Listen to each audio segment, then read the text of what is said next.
Question number 1 po, what academic or related conditions affected your learning during your transition to senior high school?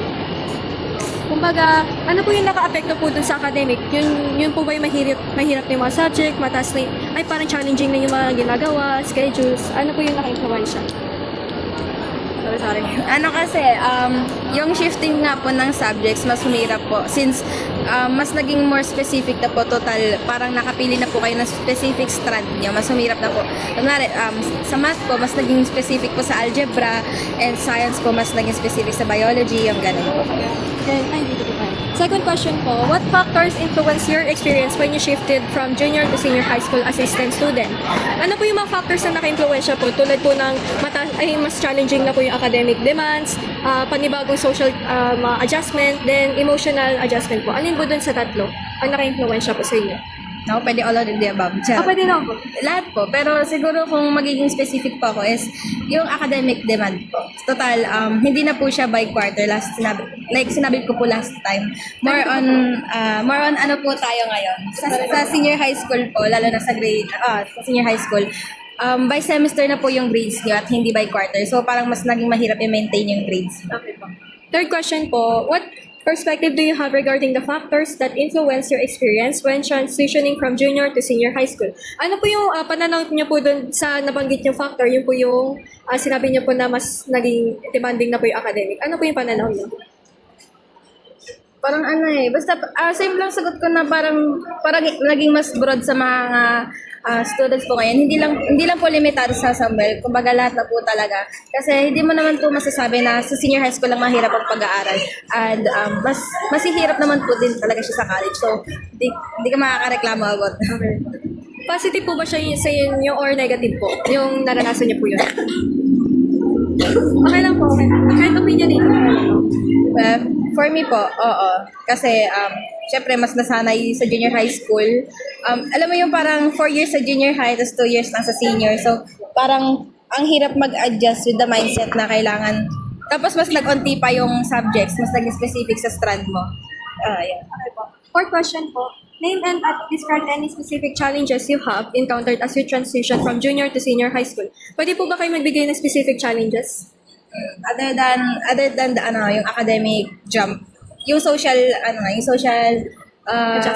social adjustment na total may mga bagong transferees, hindi na sila lahat yung kilala mo, na parang medyo mahirap na rin na makipag-communicate, lalo na pag may mga events na kailangan mong so-called nga sa core values natin, yung unity. So parang medyo mahirap na rin maka-reach out sa sa yung events niya. Okay po. Alin mga kahirapang pang-akademiko ang pinakamahirap mong pamahalaan sa iyong unang taon sa senior high school?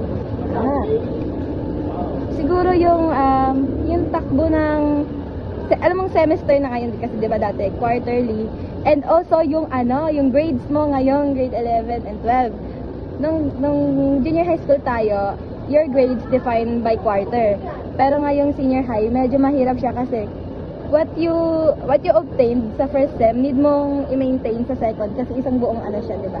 Sa buong semester, midterm semester. So, parang ang hirap na rin talagang ipantay yung grades mo kasi pahirap ang subjects. Sixth, question po. What emotional or social changes did you face while adjusting to new school environment? Ano po ba yung mga pagbabago or mga challenges na naranasan nyo when it comes to emotional and then social po? Ulit. Kumbaga po, ano po yung naranasan nyo pong challenges sa emotion po? Is it, na-stress po ba kayo, na-pressure po? Tapos sa social naman po, na ano po ba kayo, nahihiya po, peer pressure, ganun? More on nakaka-stress lang sa academics kasi nga, ulitin ko lang din talaga sagot ko, mas humirap lang siya ngayon, lalo na STEM na ako, more on mathematics and science na.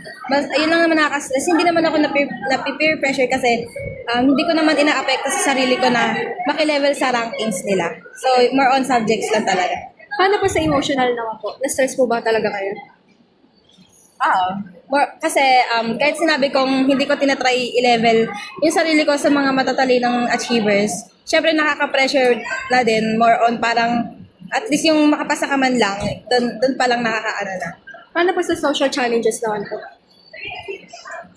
For me, hindi naman ako masyadong nahirapan when it comes to ganun.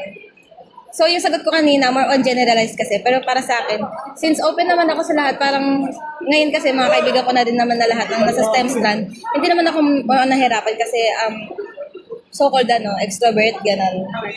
7th question po, what strategies did you use to cope with the challenges you experienced during your transition to senior high school and how? Paano? Ano yung sagot ko niya last time? Yung I tried to surround myself with smart people. Para lang basta parang quote kasi siya na surround yourself with smart people. Surround yourself with smart people so that parang, alam mo, yung parang ma-enhance din yung kaalaman mo. Well, hindi naman siya nag-work sa akin kasi, para, yun yung trinay ko para man lang may mag-improve sa sarili ko. 8th question po, who supported and helped you the most during your adjustment period and how? Yung mga Samuelians classmate ko since junior high school.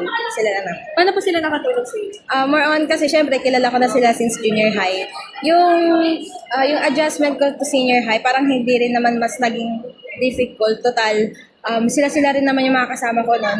Mostly, mas naging mahirap man lang kasi nung first quarter, syempre mga hindi ko kilala tong mga to. Sila lang yung nakakausap ko. So, they at least helped me to adjust sa society natin ngayon. Okay po. Last question po. In what ways did you develop or change your study habits, routines, or behavior to successfully adapt to senior high school life? Ano po yung mga nabago or na-develop nyo dun sa study habits, routine nyo po, and behavior para maka-adapt po kayo talaga sa senior high school? So far naman, at least academic-wise, parang mas parang mas may nadagdagan na sa akin na mga study habits, yung mga yung focus ko kung anong mga klaseng pagre-review yung kailangan kong gawin para ma-maintain ko yung mga nire-review ko. Kumbaga, sabihin natin mas na-maintain ko yung knowledge ko when it comes to nakikinig ka lang. Hindi siya tulad ng iba na isusulat pa lahat and then magre-review. Ang sa akin, ang na-discover ko na makaka-help sa akin is yung orally magsasalita sila and parang pumapasok ko yung sa isip ko. And yung pagkakram, hindi naman siya positive, pero sa akin kasi nag-work siya na last minute nagre-review ako. Pero when it comes to yung mismong quiz na or exam, ang taas ng score ko pagdating doon. Okay po. That's all. Thank you po, Len. Thank you po.